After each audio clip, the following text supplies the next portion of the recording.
Mark Chrisler is a playwright, monologuist, and host of The Constant, a history of getting things wrong, which is a podcast about exactly what it says it is. And right now, he has 2 minutes to tell us who cares. Mark?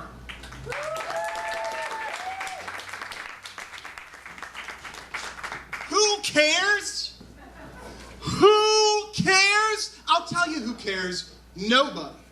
Nobody cares. Nobody listens. Nobody is going to lift a finger to make things better.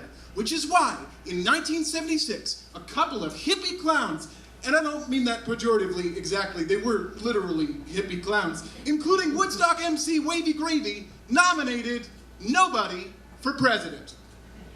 Nobody was the follow-up candidate to a literal rock, which Wavy had run in 1972 under his fledgling that never flew political apparatus, the birthday party.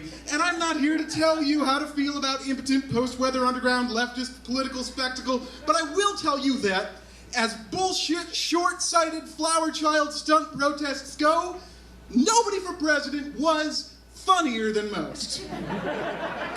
Which counts for something. They had a near-endless supply of political slogans. Nobody will balance the budget.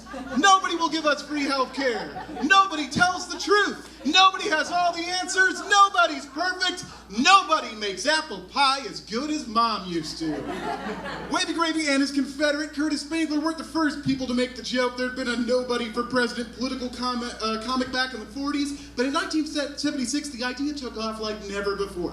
Gravy and Spangler had a cross-country motorcade with an empty chair sitting on the back of the center car that people could wave at as it drove by, to a soundtrack that included Nobody Knows You When You're Down and Out, and Nobody Knows the Trouble I've Seen.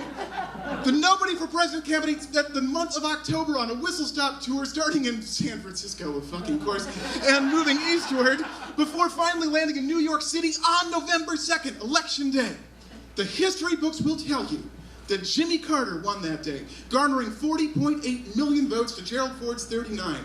But that didn't stop the party in New York, where campaign representatives claimed a victory of their own. 43% of eligible voters had sat out, meaning that more than 70 million Americans had voted for nobody.